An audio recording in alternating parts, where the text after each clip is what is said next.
karena Allah, bukan sekedar menghasilkan produk pengetahuan yang bermaslahat, namun juga menghadirkan percepatan ilmu yang dahsyat.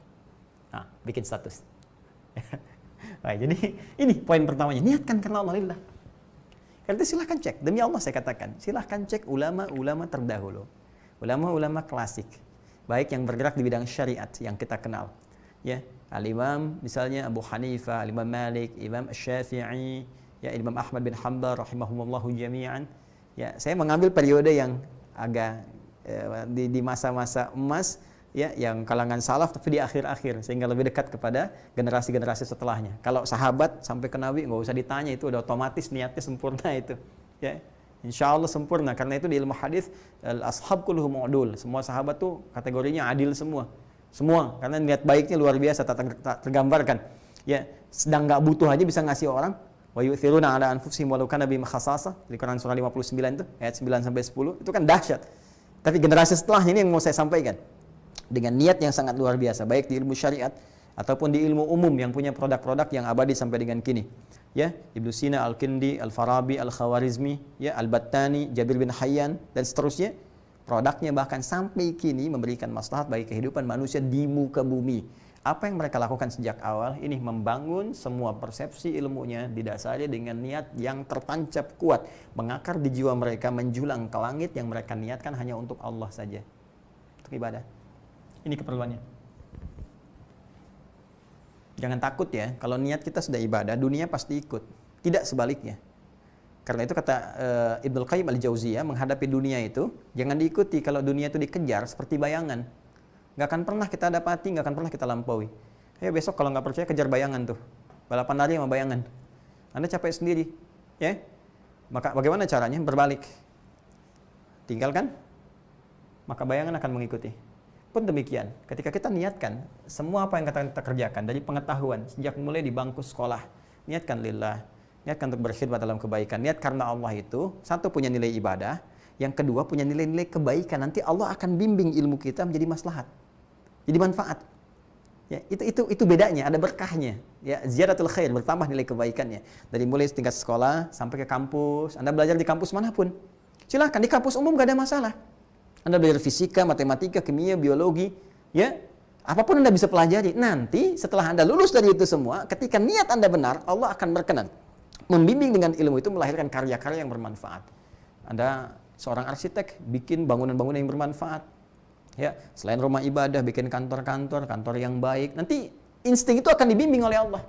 Anda nggak akan mungkin menerima proyek-proyek yang buruk, mustahil. Ya, Anda belajar dengan benar, niatnya karena Allah, tiba-tiba Anda bangun tempat-tempat maksiat, itu mustahil. Hati Anda akan berontak. Ya, hati kita akan berontak, mustahil. Ya, ini tuh poinnya. Pun demikian, Anda belajar ilmu hukum, belajar ilmu ekonomi, ya, politik dan sebagainya, itu akan terbawa suasana itu. Ketika benar niatnya, arahnya pasti akan baik. Mustahil orang belajar ilmu hukum, kemudian niatnya benar karena Allah, dia ikuti dan dia iringi dengan ketakwaan kepada Allah, mustahil akan menyimpang dari kaidah-kaidah kebenaran, itu mustahil. Di ekonomi demikian, apalagi dalam ilmu syariat. Karena hati-hati, penyimpangan bisa terjadi bukan hanya dalam ilmu umum, dalam ilmu syariat pun bisa terjadi. Betapa banyak orang-orang belajar ilmu-ilmu tertentu, bahkan dalam konteks syariat bisa keliru, bisa fatal dan bisa salah. Ya, bahkan para ulama mengidentifikasi sejak dulu, ini bisa menyimpang, bahkan dari sisi pembelajaran ilmu agama. Ya, itu bisa dibuktikan. Ya, ini niat. Ini tidak mudah teman-teman sekalian. Ya, bahkan saya juga mohon didoakan ya.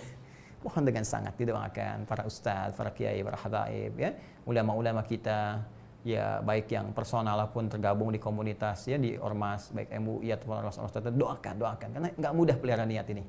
Jadi antara manusia-manusia, insan beriman yang dihisab di hari kiamat, yang di awal-awal, 3 golongan utama itu banyak masuk neraka. Ya, golongan pertama para orang-orang ahli ilmu yang mengaku ketika ditanya, "Kau apa yang kau lakukan dengan ilmumu?" Mereka mengatakan, "Ya Allah, kami ajarkan karenamu." Kata Allah, "Kadzdzab," bukan kadzib, tapi kadzdzab. Kadzib sekali dusta, kadzdzab banyak berdusta. Dibuka filenya, ternyata dia hanya niatnya untuk mencari dunia saja. Ngajar untuk cari popularitas. Kalau sekarang di dunia banyak ingin cari subscriber saja, kan? Ingin cari penghasilan dunia. Kalau dulu orang cari amplop macam-macam, sekarang pengennya ya dapat penghasilan dari YouTube, dari apa, dari macam-macam, niatnya sudah ke dunia.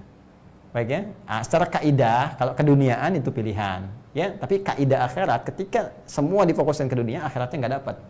Jadi kalau kita niatkan lillah karena Allah akan bimbing.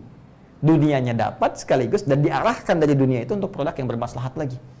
Diarahkan lagi sehingga nilai manfaatnya banyak. Dunianya dapat, nyaman, tapi diarahkan oleh Allah dengan berkualitas. Ya, Anda pun demikian. Ya, jadi jangan diduga mudah. Yang kedua, orang kaya yang dengan kekayaannya itu sering terlihat dermawan, sering bagi. Ditanya, apa yang kamu kerjakan dengan harta yang kau bagikan itu? Mereka berkata, lillah karenamu ya Allah. Kata Allah, bohong, kadzab kamu. Buka filenya, ternyata niatnya untuk riya. Ya, pengen diketahui orang, pengen catat dan sebagai orang dermawan. Ya, demikian. Yang ketiga, orang-orang yang tampil berani, membela, tampil seakan-akan orang hebat, ahli kebenaran. Ditanya, kenapa engkau kerjakan untuk apa? Dia katakan, lillah, untukmu ya Allah. Kata Allah, kadzab, bohong. Ya, engkau hanya ingin dikenal sebagai orang pahlawan, sebagai orang hebat, sebagai orang begini. Enggak ada kamu kepentingan akhiratnya. Akhirnya, apa yang dikerjakan di dunia itu tidak punya nilai akhirat. Ketika kosong akhirat, gak mungkin masuk surga. Berat, apalagi timbangan dosanya tak terukur, maka mesti dicuci di tempat yang sangat menakutkan, mengerikan, ya, yaitu neraka. Dan sering-seringlah baca ayat tentang neraka supaya kita bisa menghindarinya. Hudzaifah al-Yamani itu sahabat yang sangat luar biasa, selalu berpikir ya terbalik, antitesis dari teman-teman yang lainnya. Jadi kalau orang bertanya surga, beliau tanya paradoks, tanya tentang neraka. Orang tanya tentang nikmat kubur, beliau tanya tentang siksa kubur. Sehingga sahabat-sahabat berkata, ya kamu ini gimana sih? Kok nanya yang seperti itu? Kata Hudzaifah, kalau orang tanya surga itu biasa. Ya, ngamalkannya biasa. Tapi kalau nggak tahu lubangnya, nggak tahu jerat nerakanya, besar kemungkinan bisa terpeleset. Maka aku tanyakan itu untuk menghindari ya. Maka rumus ini bisa kita pakai. Ya, sering baca ayat surga bagus untuk motivasi, tapi sering-sering juga baca ayat tentang neraka. Supaya banyak kita menangis, banyak sentuhan pada jiwa, getaran kemudian kepada hati kita, sehingga mengarahkan kita pada nilai kebenaran lagi. Mesti banyak merenung, terutama di situasi-situasi seperti ini.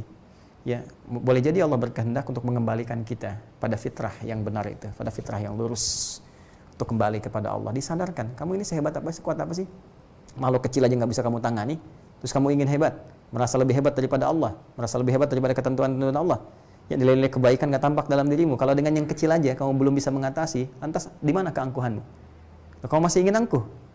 Ya. Nah, hal-hal demikian penting untuk kita rasapi sehingga kita kembali kepada Rabbul Izzah. Saat seseorang berada di titik yang seperti itu, kembali kepada Allah, maka disitulah rahmat akan diturunkan oleh Allah Subhanahu wa taala.